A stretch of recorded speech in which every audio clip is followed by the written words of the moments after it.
Hey yo les Guénines, c'est l'Ermite et vous êtes bien sur la chaîne de l'Ermite légendaire. On se retrouve aujourd'hui pour le chapitre 1126 de One Piece qui s'intitule « Prendre ses responsabilités ». Mais avant ça, générique.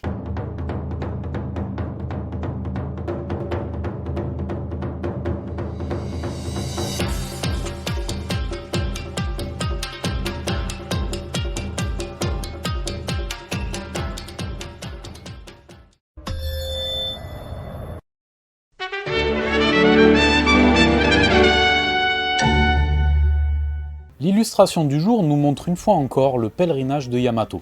Au cours de ses aventures, cette dernière apprend que des jeunes filles ont mystérieusement disparu. On ouvre ce chapitre sur le navire des géants où se déroule une grosse nouba à base de gnolls et de barbaques. Les deux géants rencontrés autrefois à Enies Lobby racontent comment ils ont été retrouvés leurs deux capitaines à Little Garden. Tout le monde fait la fête et Bonnie savoure la vue de l'horizon avec son papounet Kuma. On switch sur des événements plus anciens. Rappelez-vous, Bartosz avait cramé le drapeau du roux sur l'île de Gartel. Un véritable affront qui ne pouvait rester impuni. Bien que compréhensif, Shanks lui fait comprendre que s'il laisse passer cela, les îles sous sa protection seront en danger et deviendront des cibles. L'un des hommes de Shanks donne à Bartholoméo une fiole de poison destinée à Luffy, qui est son empereur.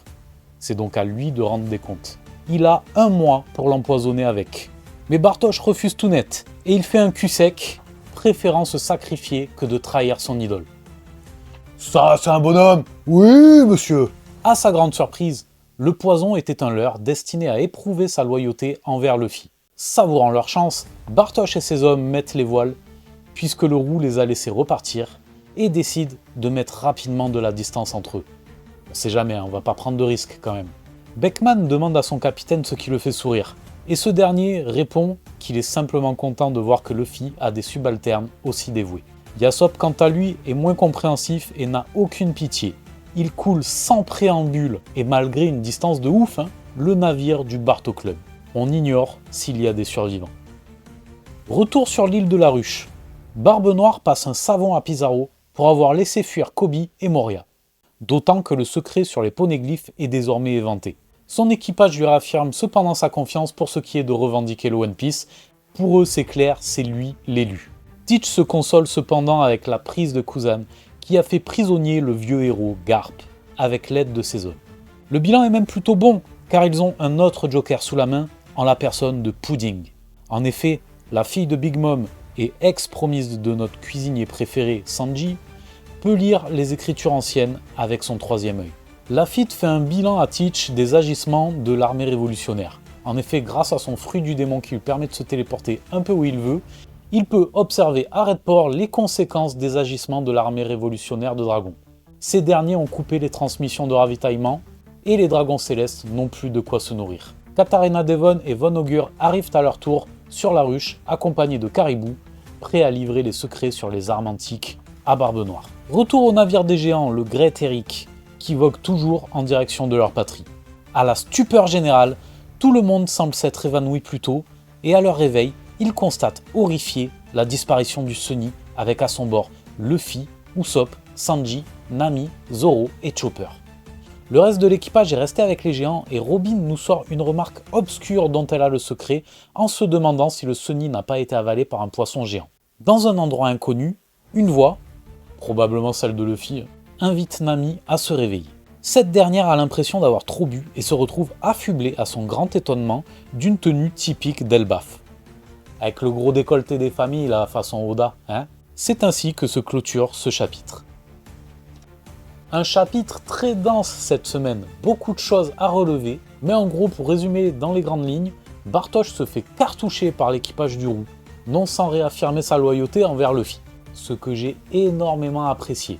Vraiment, j'adore ce personnage. Entre lui et Bobonne, franchement, c'est des persos qui m'ont beaucoup fait rire et qui sont très touchants avec leur loyauté envers Luffy.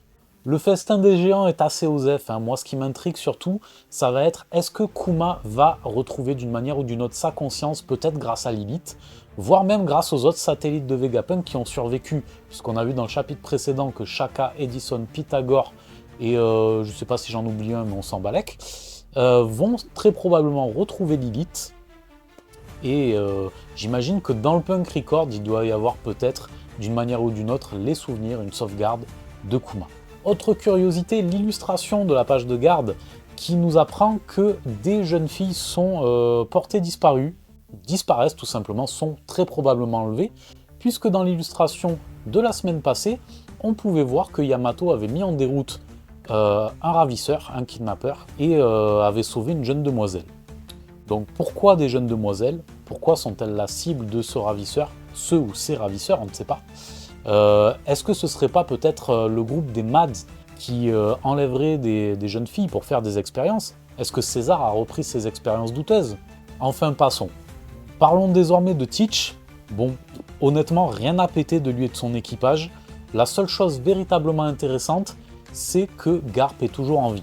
Voilà, il est enchaîné, saucissonné, mais il est toujours en vie. Ça, c'est cool.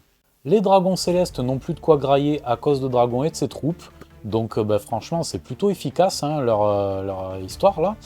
Et est-ce qu'ils vont devoir descendre dans le monde inférieur et se mêler à la plèbe pour survivre? J'ai hâte de voir ça. Franchement, ce serait très drôle. De les voir peut-être mendier pour un quignon de pain, ce serait assez satisfaisant. Pour pas dire jouissif. Pour conclure, où est passé le Sunny? Comment cela se fait-il que quasiment tout le monde s'est évanoui? Est-ce que c'est dû à un haki des rois? Ça me paraît très bizarre, parce qu'il y a des persos qui sont tellement pétés, je vois mal Luffy s'évanouir à cause d'une vague de haki. Il est plus fort que ça, c'est un empereur, faut pas déconner. À moins que ce soit un haki des rois qui ait été peut-être amplifié par une arme antique. Y a-t-il une arme antique sur Elbaf? Voilà. Et dernière question, et pas des moindres, c'est peut-être même la plus importante. Qui c'est qu'a dépoilé Nami? Je veux des noms.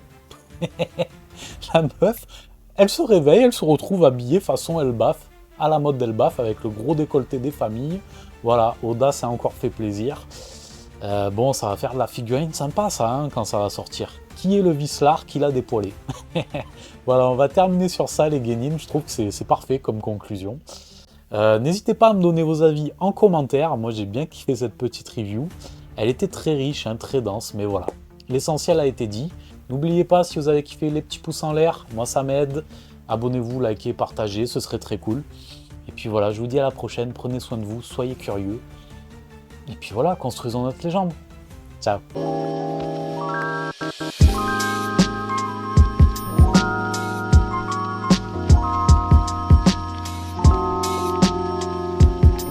Tu t'es abonné? Tu t'es pas abonné? Abonne-toi!